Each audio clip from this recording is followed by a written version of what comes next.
Assalamualaikum warahmatullahi wabarakatuh. Perkenalkan, nama saya Fariha Siti Azhara dari kelompok satu Praktikum Algoritma dan Pemrograman.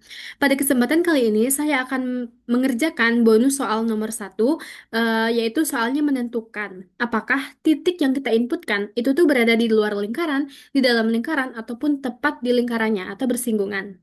Baik, kita langsung aja ya kepada pemrograman di C++-nya. Oke, untuk langkah yang pertama, kita tentunya harus memasukkan terlebih dahulu tiga struktur umum dari pemrograman C++. Yang pertama itu ada include IOStream. Nah, bentar. Nah, jadi fungsi ini tuh supaya kita dapat menggunakan library dari IOStream ini, supaya kita dapat menggunakan program itu dapat melakukan sebuah inputan dan juga output. Jadi terdiri dari cout atau menampilkan teks ke layar dan juga cin, yaitu menerima input dari keyboard. Nah, setelah itu selain include IOStream itu ada names using namespace std. Nah, jadi fungsi ini tuh supaya kita dapat menggunakan apa standar dari namespace ini. Jadi ini tuh supaya kita nggak mengulang stdc out, stdc in secara berulang-ulang. Cukup dideklarasiin di sini saja. Nah, selanjutnya itu ada in main. Nah, sesuai dengan namanya ya, jadi in main ini merupakan fungsi utama dalam program C++ ini. Jadi, mulai dijalankan suatu statement, itu mulai dari sini. Jadi, ini adalah fungsi utamanya. Eh, nah, oke, jadi ini fungsi utamanya. Jadi inilah tiga struktur umum dari pemrograman sebelum kita akan memulai pemrograman C++.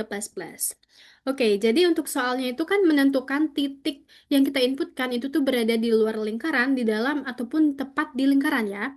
Nah, jadi untuk menemukan solusinya, kita tuh harus tahu terlebih dahulu berarti jaraknya kan.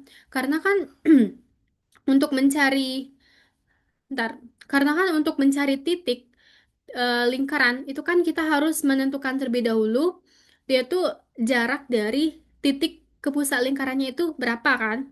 Maka dari itu kita dapat menggunakan rumusnya yaitu nih, bentar, saya tulis dulu.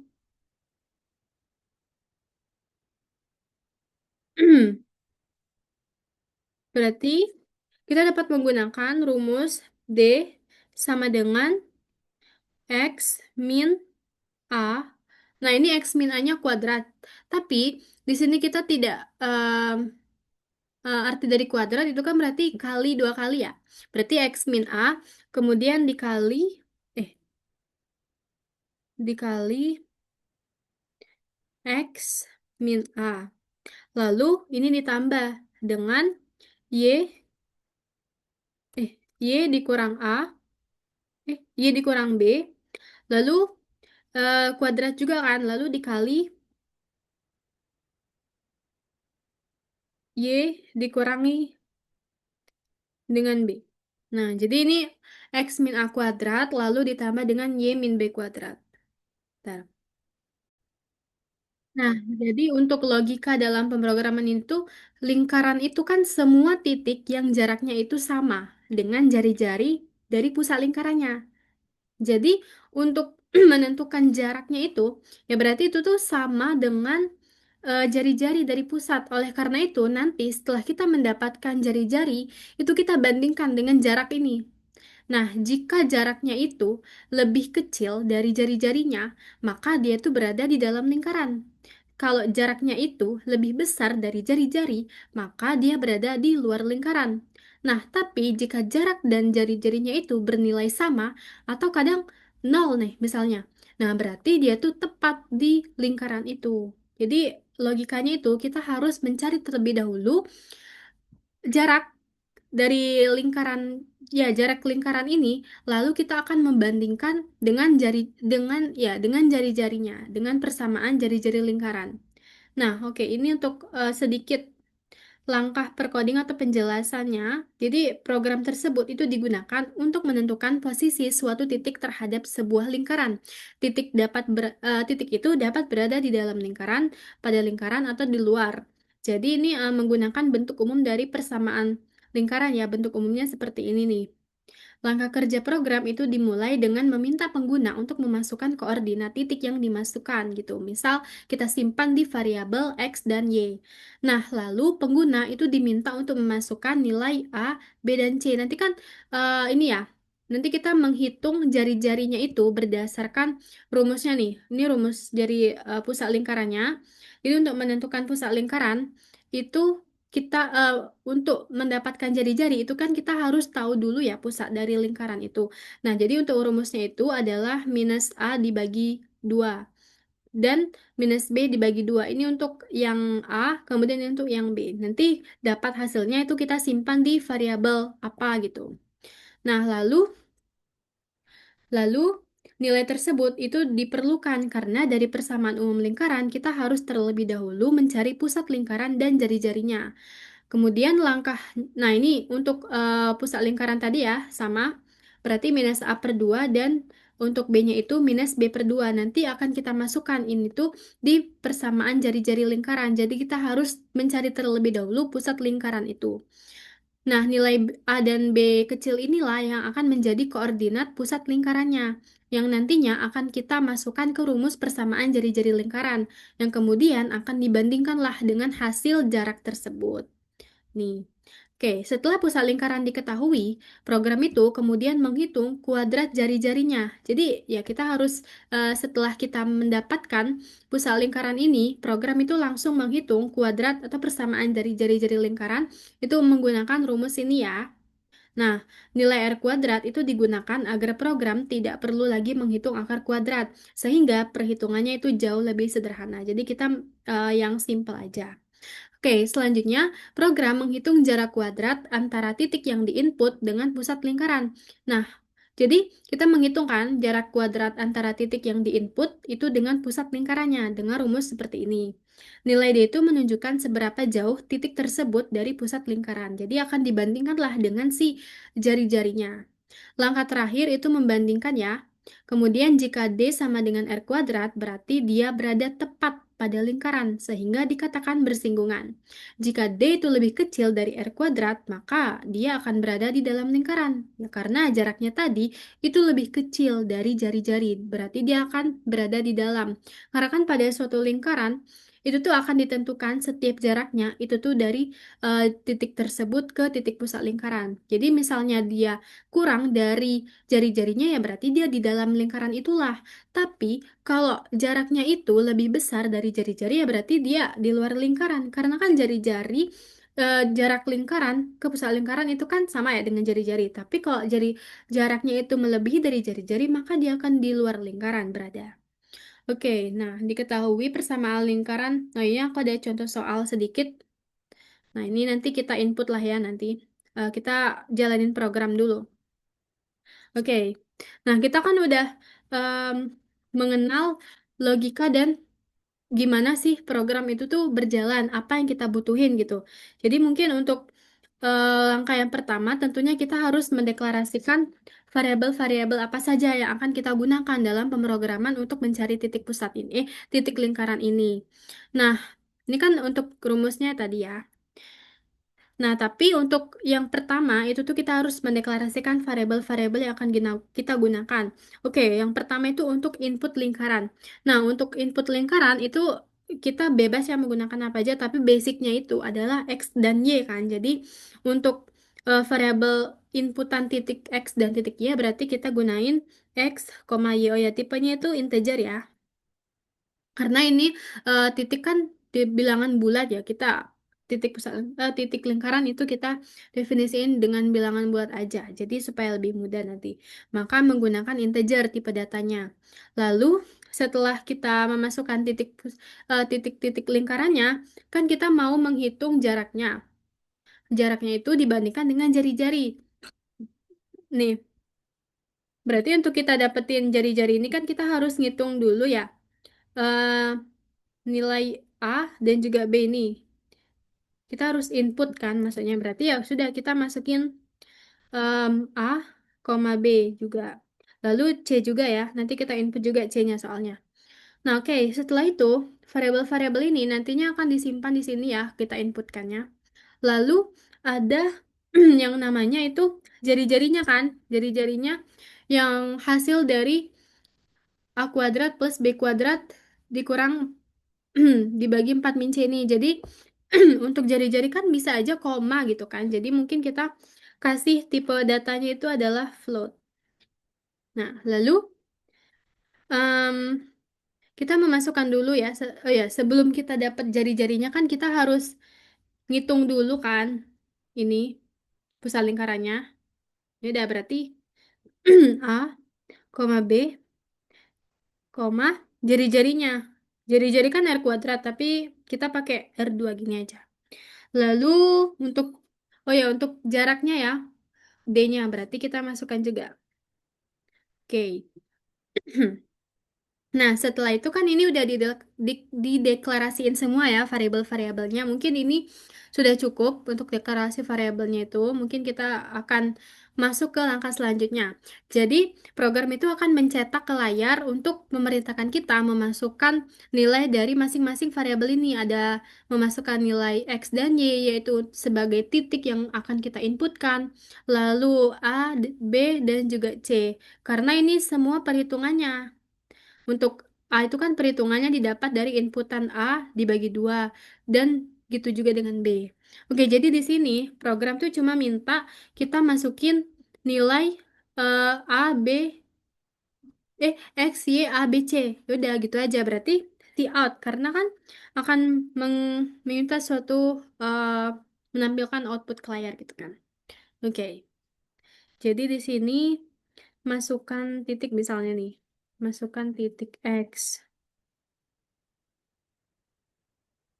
Nih, nah ini tuh fungsi dari titik dua ini supaya itu tuh tahu bahwa oh itu nilai, oh bahwa itu teks yang mau kita inputkan, bahwa itu adalah perintah dari program. Program mencetak masukkan titik X ke layar gitu. Oke, jadi untuk titik koma ini ya sebagai akhir dari suatu satu statement. Jadi statement ini berakhirnya tuh di sini gitu. Oke, kan ini menampilkan teks ke layar ya. Selanjutnya, itu ada cin. Artinya, program itu membaca inputan yang sudah kita masukkan. Jadi, cin itu artinya inputan read, kayak ya, kayak membaca inputan dari kita gitu. Yang disimpan di variabel X. Nah, untuk titik X itu berarti dia simpannya di X gitu. Oke, selanjutnya itu ada cout. Cout lalu Y kan berarti masukkan titik Y. Nah, sebenarnya ini tidak apa-apa ya kalau mau gini juga supaya ini lebih rapi aja. Oke, dan sama juga berarti si in Y karena program itu membaca inputan Y yang akan nantinya disimpan di variabel Y. Jadi variabel itu adalah tempat atau wadah yang digunakan supaya tempat atau wadah yang digunakan oleh komputer supaya program itu tahu bahwa itu adalah nilai yang telah kita inputkan gitu. Jadi variabel itu tempat atau wadah supaya ada tampungan nilai supaya program itu dapat membacanya. Nah, oke. Berarti setelah XY ABC kan,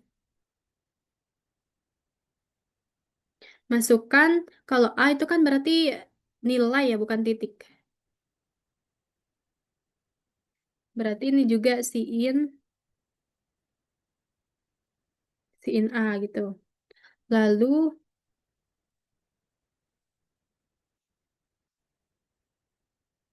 si in B. Jadi setiap nilai yang kita masukkan nantinya itu akan disimpan di setiap variabelnya.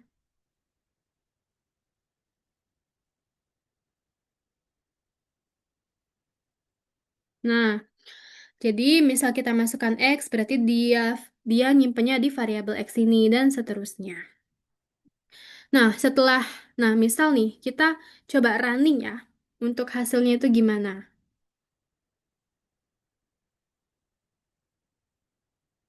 Sebentar ini di share screen dulu. Nih, jadi tampilannya itu seperti ini. Jadi, program mencetak ke layar, masukkan titik. Misal kita masukkan titik X-nya itu 3. Nah, jadi yang X ini akan nilai 3 ini akan ditampung di variabel X. Jadi program itu bisa membaca bahwa oh 3 itu disimpan di variabel X gitu. Lalu Y juga, misal Y-nya 11 gitu. Dan seterusnya. Nanti ya kita runningnya, kita selesaikan program dulu.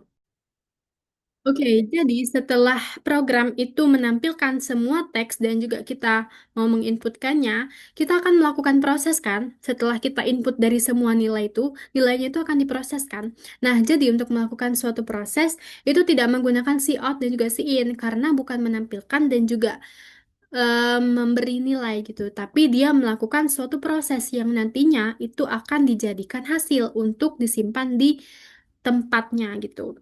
Jadi untuk prosesnya itu kita lakukan yang pertama adalah nih setelah kita menginputkan X, Y alias titik-titiknya, kan kita udah dapat nih titik-titiknya kita inputkan ya. Berarti kita harus mencarikan titik pusatnya supaya kita tuh dapat menghitung jari-jarinya gitu. Jadi kita prosesnya itu berarti kita em, titik pusatnya dulu berarti ya. Untuk titik pusat lingkarannya itu kan, bentar. Ini nih menghitung pusat lingkaran kan? Menghitung pusat lingkaran dengan rumusnya itu A sama dengan min A per 2 dan B min B per 2. Yang mana nilai A-nya itu sudah kita inputkan di sini tadi kan, B-nya juga sudah kita masukkan juga di sini. Jadi kita tinggal ngitung aja kan. Untuk titik pusat lingkarannya berarti rumusnya itu A sama dengan min A dibagi 2. Bentar. Karena ini tadi dia float ya tipenya, berarti ini kita pakainya titik nol. Karena dia kan float ya, membaca bilangan hasil dari pembagian itu. Gitu. Biar bisa koma. Gitu. Nah, selanjutnya, jangan lupa titik koma. Selanjutnya juga kita masukkan yang B. Untuk B itu berarti min B dibagi 2,0. Nah, selanjutnya setelah kita menghitung dari pusat lingkaran itu, nah nilai A dan B inilah yang menjadi koordinat pusat lingkarannya gitu. Maka dari itu kita hitung kan, udah berarti udah dapet kan titik pusatnya. Kita hitung jari-jari sekarang. Untuk jari-jarinya tadi kan kita simpan di variabel itu R2 ya. Sama berarti R2 di sini. Lalu untuk rumus jari-jari ini, eh iya, rumus untuk jari-jari ya. Harusnya ini enggak sih? Nilai dari AB. Iya, harusnya nilai dari A kecil kuadrat plus B kuadrat plus C. Oh ya, ini kan untuk menghitung kuadratnya berarti. Tapi, bentar, bentar. Nah, ini nih. Ini rumusnya. Jadi ini tuh, nanti kita akan pakai yang ini ya. Nanti kita pakai yang ini nih. Oke,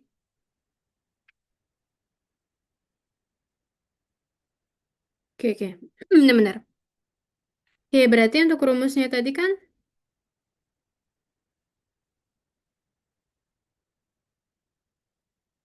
A kuadrat ya. Berarti A dikali A. Kok gini?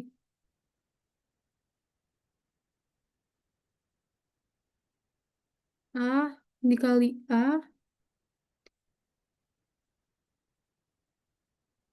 Eh, hmm. Iya, rumus jari-jari kan A kuadrat plus B kuadrat min C. Ya udah, berarti kita benar masukkan ini. Plus B, lalu min C. Ini kan rumus persamaan lingkaran. Persamaan jari-jari. Lalu kita hitung deh apa jaraknya. Kan ini udah dapat apa udah lakuin proses pusat lingkaran kemudian jari-jari, maka kita selanjutnya itu menghitung jaraknya kan supaya bisa kita bandingin dengan jari-jari ini gitu. Untuk rumus jaraknya tadi sama, berarti X min, nah kita lihat di sini aja ya. Oke, berarti X min A dikali X min A, eh, lalu ditambah dengan Y min B, lalu dikuadratin lagi ya. Dah. Berarti ini untuk prosesnya udah kita lakuin semua, maksudnya udah kita masukkan di sini langkah-langkah untuk prosesnya. Lalu kan dia setelah kita lakuin proses itu kan kita ngecek nih, ngecek kondisi apakah jaraknya itu lebih kecil atau lebih besar atau sama dengan gitu. Berarti di sini ada kondisi atau pernyataan kondisi. Jadi di sini tuh ada if. Jika apa? Jika yang pertama misal jaraknya itu sama dengan jari-jari ya. Nah, jadi ini tuh untuk menyatakan apakah dia tuh sama dengan R2.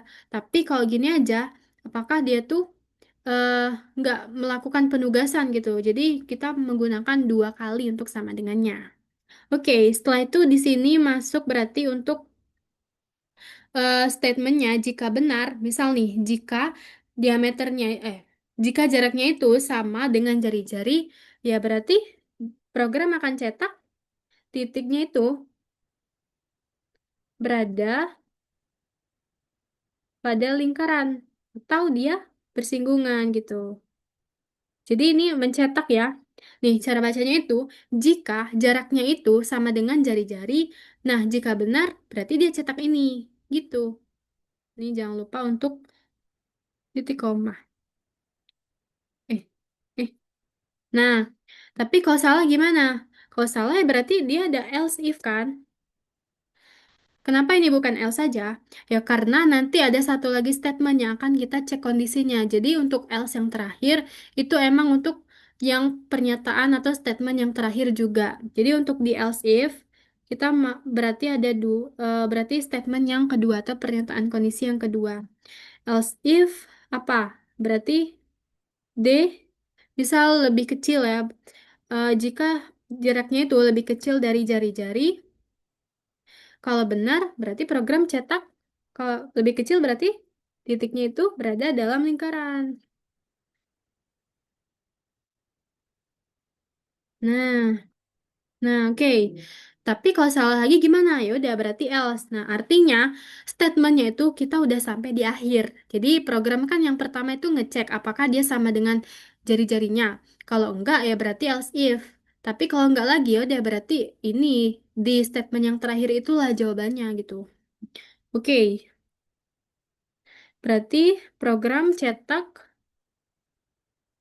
titiknya itu berada di luar lingkaran kan? Karena yang ini dalam, berarti di luarnya kan sekarang. Titik, kita nggak perlu lagi untuk nulis else D lebih besar dari R2 karena program udah pasti tahu tuh, oh berarti ya udah berarti dia berada di luar lingkaran gitu. Tanpa perlu kita menuliskan D lebih besar dari R2-nya. Oke.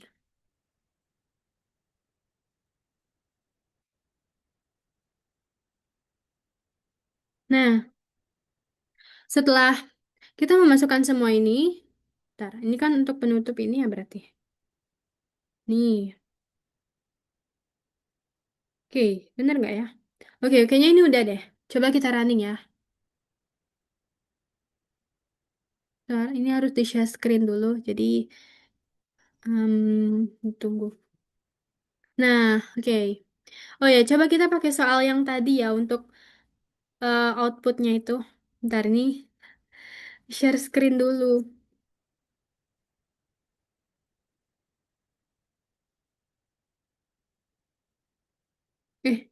Ya. Misal kita pakai nih soal yang ini nih. Ini untuk sumbernya itu dari YouTube ya. Nah, masukkan titik X. Berarti titik X-nya misal kita masukin ini ya, 3,11. Berarti 3, lalu 11. Nilai A, nilai A itu berarti min 6 ini kan? Min 6. Kemudian B-nya berarti min 10. Lalu C-nya berarti min 2. Nah, titiknya itu berada pada lingkaran alias dia bersinggungan. Benar ya berarti terletak pada lingkaran. Berarti nilai dari jarak dan jari-jarinya itu sama nilainya.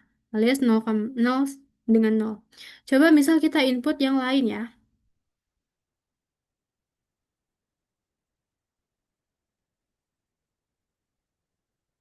Eh, Coba kita misal input angka yang lain. Berarti coba coba kita yang di luar lingkaran. Karena tadi kan untuk else-nya ya, 8 lalu 1. Nilai min 6 min 10 min 2. Nah, titik berada di luar lingkaran gitu. Berarti ini tuh untuk sama untuk jarak dan jari-jarinya itu tidak sama dengan. Lalu kalau salah berarti dia kan lebih kecil. Tapi kalau salah ya udah berarti dia masuk ke else tadi. Alias di else itu titiknya itu berada di luar lingkaran. Oke. Nah, ini mungkin untuk pemrogramannya kita cukupkan di sini saja, tapi ada flowchartnya juga, jadi bisa tahu bagannya gimana cara kerja alurnya itu. Oke, coba kita lihat di sini. Nah, untuk yang pertama, pastinya kita memulai program dulu kan dengan menggunakan tanda terminator seperti ini. Ini tuh menggunakan tanda terminator alias bentuknya tuh kayak oval untuk menandakan bahwa ini tuh bagan awal dan juga bagan akhir dari suatu program. Jadi kalau programnya itu dimulai, ya berarti menggunakan tanda terminator. Oke, nah di sini ada tanda panahnya. Artinya program itu berjalannya ke sini, gitu. Jadi tanda panah itu sangat penting sekali untuk kita melihat alur dari flowchart itu seperti apa. Nah, jadi untuk di inputannya, kenapa kita tidak memasukkan nilai dari R2, D, tadi kan begitu-begitu? Karena yang kita inputkan itu hanyalah X, Y, A, B, C, gitu. Jadi nilai yang diinputkan saja hanya dimasukkan ke sini. Yang lainnya itu tidak usah. Oke, jadi untuk variabelnya itu harus sama ya, besar kecilnya gitu, huruf kapital dan lain sebagainya. Nah, setelah kita memasukkan nilai, program melakukan suatu pemrosesan kan. Nah, di pemrosesan itu disinilah nih letaknya dengan menggunakan tanda persegi panjang. Jadi tanda persegi panjang itu artinya proses. Proses dilakukannya suatu program tersebut. Jadi setelah melakukan proses, nantinya itu akan dihitung dan dicek kondisi. Jadi untuk prosesnya itu ada jari-jarinya, ini 4,0 dikurang C, lalu untuk diameter, jaraknya itu ini X kuadrat, X min A kuadrat plus Y min B kuadrat. Oke, ini untuk prosesnya. Lalu bergerak lagi ke bawah untuk kita cek kondisi. Nah, dicek kondisi tadi kan, ntar. Oke. Nah, dicek kondisi di sini tadi kan, setelah dia ngelakuin proses, berarti dia ngecek kondisi. Jika D sama dengan R2, kalau benar dia cetak titik berada pada lingkaran. Tapi, nih, kalau benar dia cetak di titik berada pada lingkaran atau bersinggungan. Ini true ya. Tapi jika salah gimana? Berarti kalau false, dia akan ke D kurang dari jari-jarinya. Berarti di sini.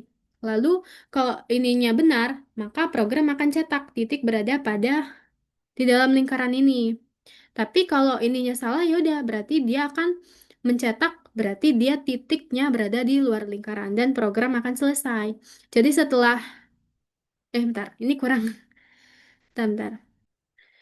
Nah, ini sudah saya perbaiki untuk flowchartnya ya. Jadi, misal titik berada pada lingkaran, dia benar, dia menghasilkan ini kan. Berarti dia programnya langsung ke selesai. Dan ini juga, kalau dia benar, benar-benar, artinya dia mencetakkan titiknya berada di dalam lingkaran dan program juga akan selesai. Dan ini juga. Oke, jadi flowchart itu semua bagiannya itu harus terpenuhi di mana dia tuh berakhir, gitu kan. Jadi misalkan, jadi harus ditandai dengan tanda panah supaya kita tahu oh bahwa programnya itu ke sini gitu. Programnya itu bergeraknya ke arah ini gitu. Jadi kita tahu.